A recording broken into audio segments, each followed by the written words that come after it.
Energy has always fueled the rise of civilizations, from the flickering campfires of our ancestors to the nuclear reactors that light up modern metropolises.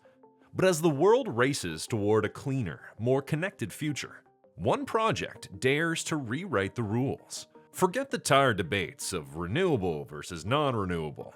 This story is bigger, bolder. Imagine generating solar power in the scorching deserts of Australia and transmitting it thousands of kilometers under the sea to power entire cities in Asia. Sounds impossible? That's exactly what they said. So how do you turn a wild energy dream into a global game changer? Who had the audacity to bet billions on this futuristic idea? And why did it nearly collapse before it even began? This is the story of Sun Cable, the world's most ambitious solar project, and the high-stakes vision that could reshape the planet's energy future. Let's dive in. Now, to be clear, sending electricity across borders isn't a new concept. Nations have been doing it for decades. Europe thrives on a web of interconnected grids, where power flows freely across countries. The US and Canada? They've been exchanging electricity through cross-border links to keep the lights on. Even Africa has embraced the idea, with bold initiatives like the West African Power Pool connecting nations through shared energy. But here's the catch. None of those projects come close to what Australia is attempting. This isn't just a regional exchange. This is energy transmission on a planetary scale. We're talking about capturing solar power in the blistering outback of northern Australia, converting it into electricity, and then transmitting it more than 4,000 kilometers across rugged terrain and deep beneath the ocean to power entire cities in Asia. This isn't just a power project, it's a jaw-dropping billion-dollar bet on the future, a bold leap into the unknown. So how do you turn a sun-soaked desert into Asia's power lifeline? Like many revolutionary ideas, it all started with one man and one audacious vision. Meet David Griffin, a renewable energy maverick with a track record of building massive solar farms and battery systems across Australia and Africa. David Griffin wasn't just dreaming big, he was shooting for the stars. His plan? A logistical and financial moonshot that would push the limits of engineering, infrastructure, and imagination. At the heart of it all was a solar colossus, a 12,000-hectare solar farm in the sun-scorched wilderness near Tennant Creek, deep in Australia's Northern Territory. We're talking about an energy field the size of Sydney, shimmering with photovoltaic panels, soaking up the relentless desert sun. And this wasn't just big, it was record-shattering. Griffin envisioned generating 20 gigawatts of electricity, enough to earn the title of the most powerful solar farm ever conceived. That's enough clean energy to produce up to 60 terawatt-hours per year, depending on efficiency and sun exposure. Let's break that down. In Singapore, where the average household uses about 4,500 kilowatt-hours annually, this solar farm could power 10 to 13 million homes. In Australia, with slightly higher consumption at 6,000 kilowatt-hours per household, it could power 8 to 10 million homes. Put simply, this single project could power every home in Australia, or nearly half of all households in the UK. It was a bold idea with staggering potential, but building the world's biggest solar farm was just one piece of the puzzle. The real challenge? Delivering that power across continents. So how do you get sunlight from the Australian outback to the heart of Asia?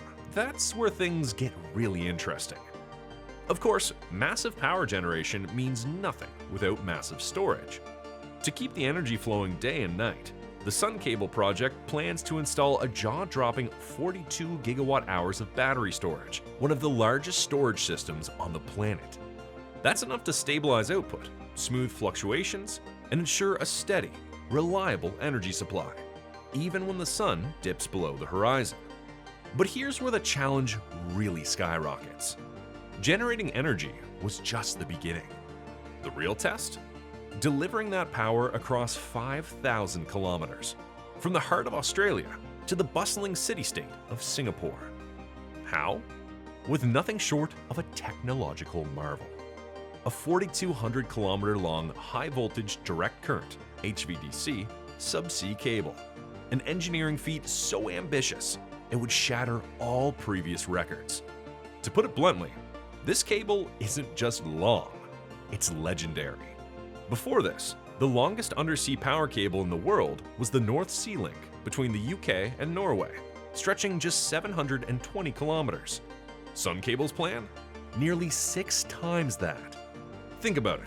This is like laying a power line from New York to Los Angeles, then tacking on a few hundred extra miles just for fun.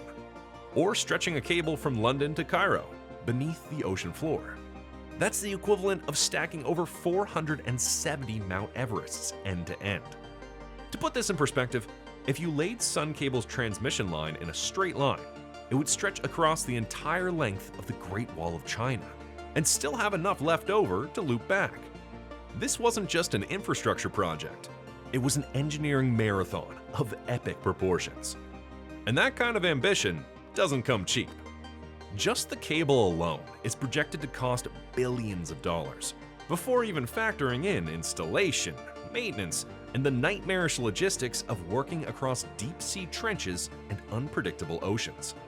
As of today, the entire Australia-Asia PowerLink is estimated at over 30 billion Australian dollars, or roughly 22.6 billion US dollars. And here's the wild part. No company on Earth had ever built an HVDC cable of this scale. Not even close. The usual heavyweights, Prysmian in Italy, Nexans in France, NKT in Denmark, were either maxed out with existing projects or lacked the capacity to take on something this massive. So faced with an impossible choice, wait years for a manufacturer to catch up, or take destiny into their own hands, Sun Cable chose the unthinkable. They would build the cable themselves. That's right, Sun Cable made the bold decision to construct its own HVDC subsea cable manufacturing facility right in Darwin, Australia. Why? Because controlling the supply chain meant controlling the timeline.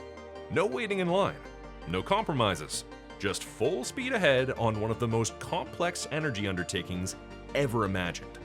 But let's be real, this wasn't like building an extension cord. This was a next-gen, ultra-durable deep-sea cable engineered to survive underwater earthquakes, strong ocean currents, and crushing pressures up to 4,500 meters deep. That's nearly 15,000 feet, deeper than most submarines ever dive. Sun Cable's engineers had to pioneer new materials, insulation technologies, and structural reinforcements that could handle extreme electrical loads and hostile ocean conditions without degrading over time.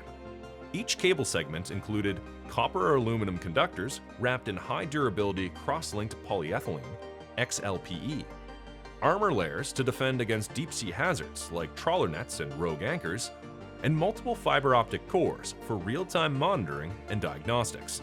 It was a Herculean engineering challenge and a terrifying gamble.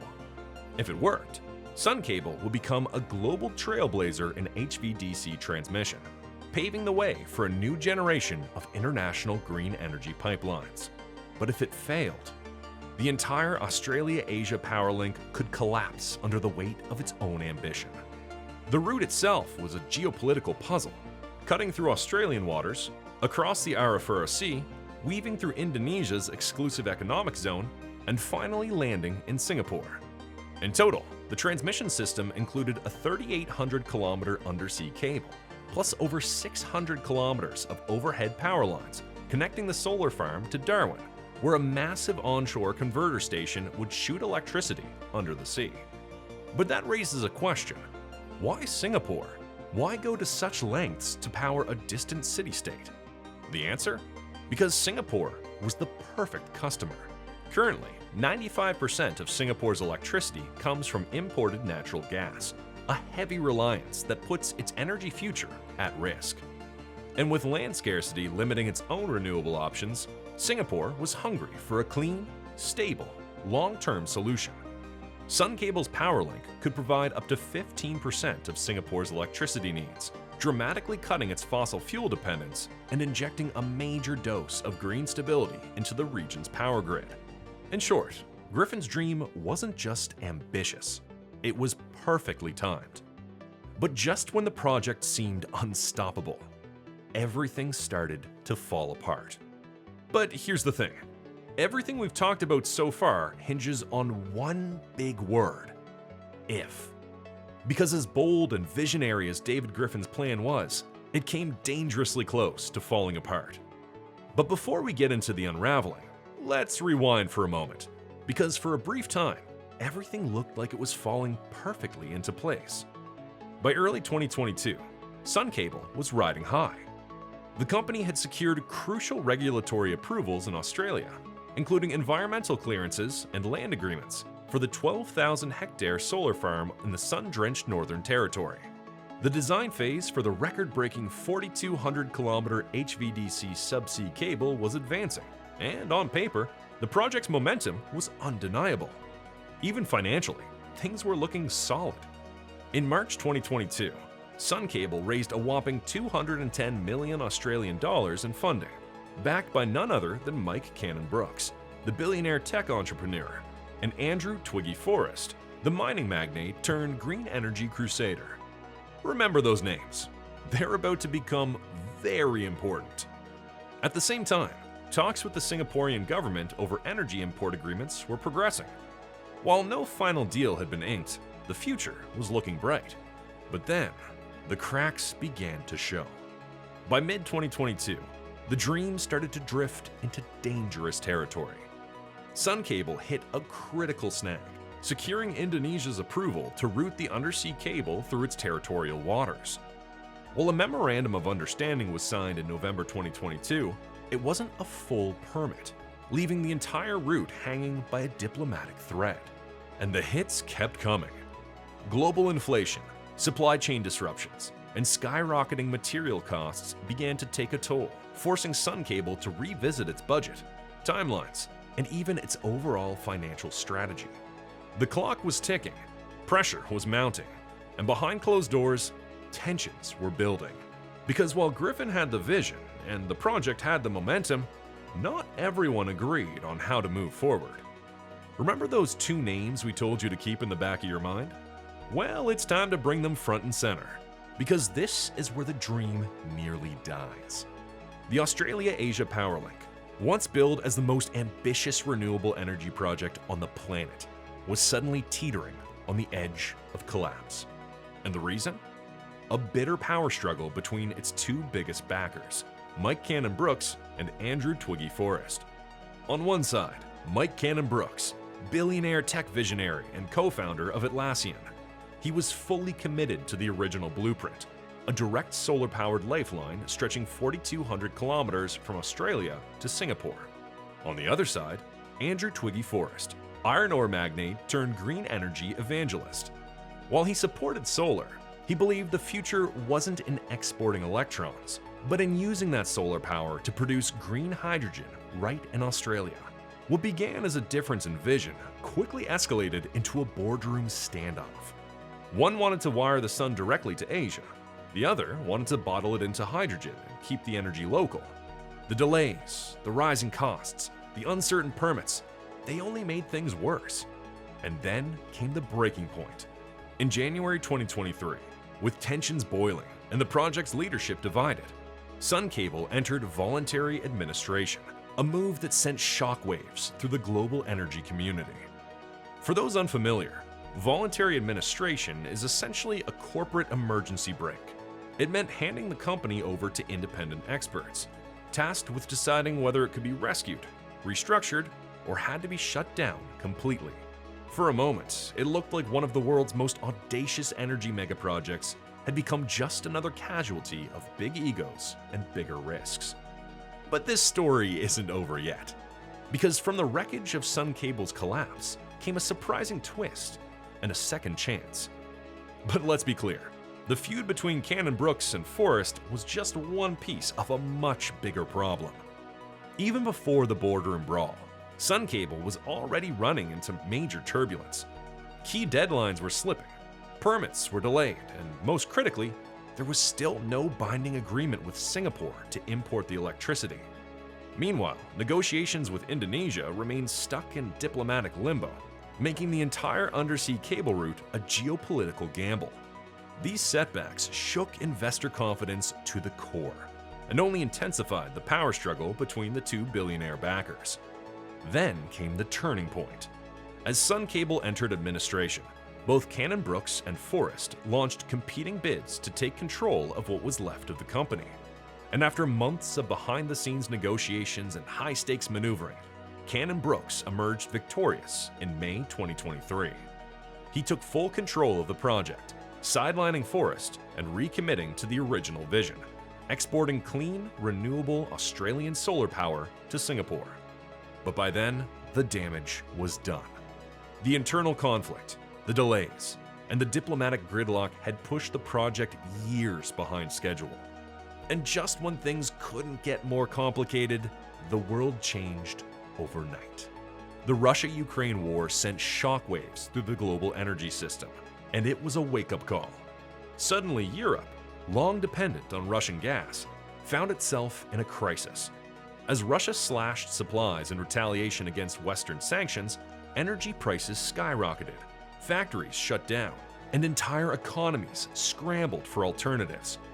It was a brutal reminder of what happens when you rely too heavily on a single energy source, or a single energy route. Now, picture this. What if one day Sun Cable's 4,200-kilometer lifeline to Singapore goes dark? A diplomatic fallout, an underwater fault, a cyber attack, or even routine maintenance could bring an entire nation's energy grid to its knees. Singapore, already heavily dependent on imported natural gas, could face massive blackouts, surging costs, and industrial disruption, just like Europe did when Russian pipelines were cut. The message was loud and clear. It's not just about producing energy anymore. It's about energy security, redundancy, resilience. The war in Ukraine didn't just rattle global politics. It forced the world to fundamentally rethink how energy should be generated, distributed, and safeguarded. And for megaprojects like Sun Cable, it raised some serious questions. Was betting everything on a single cable, even one as advanced and ambitious as this, too risky? So, with all that said, where does the Sun Cable project stand today? After financial freefall, leadership shakeups, and global market chaos, has the Australia-Asia PowerLink found its second wind? Or is it still caught in the shadows of its own ambition? Did the bold vision of sending Australian solar energy across continents crash under pressure? Or has it been reborn into something even greater? Let's break down exactly where the Australia-Asia PowerLink stands today, and where it's headed next. After staring down financial collapse and a brutal boardroom battle, Sun Cable is officially back on track. Following its voluntary administration in early 2023, tech billionaire Mike Cannon-Brookes seized the reins, restructuring the company and injecting fresh capital, leadership, and strategy. With the chaos behind it, the project got a critical boost in August 2024, when the Australian government granted full environmental approval, a game-changing milestone that signaled real momentum. And now, with that green light, Sun Cable is accelerating toward final investment decisions, inching closer to the start of construction within the next few years. Here's the good news. The original mission still stands. The plan to export renewable solar energy from the heart of Australia to Singapore via the record-breaking 4,200-kilometer Subsea HVDC cable is alive and well. But that's not all. In true megaproject fashion, the vision is evolving. Sun Cable is now exploring new expansions, including delivering clean energy to industrial powerhouses across northern Australia, opening doors for domestic impact and energy sovereignty. With a new CEO at the helm, a tighter financial framework, and a laser-focused execution plan, Sun Cable is no longer just trying to survive. It's back to chasing greatness. If everything aligns, investment, construction, and diplomacy, the Australia-Asia PowerLink could begin delivering electricity by the early 2030s. And when that happens, it won't just be a milestone for Australia or Singapore. It'll be a landmark moment in the global energy transition, an unprecedented leap in how we generate, share, and secure clean power across borders. So what's your take on Sun Cable's record-breaking energy dream? Is it a revolutionary leap toward a clean energy future? Or a megaproject that's just too massive to pull off? We would love to hear your thoughts. Drop your opinions in the comments below. Let's get a conversation going. If you love our deep dive into groundbreaking energy projects and engineering marvels, make sure to smash that subscribe button and turn on notifications so you never miss a moment of the action. Because trust me, if you thought this was big, wait until you see what's coming next in the world of renewable megaprojects. Check out this video right here and prepare to be amazed. Until next time, stay curious and keep exploring.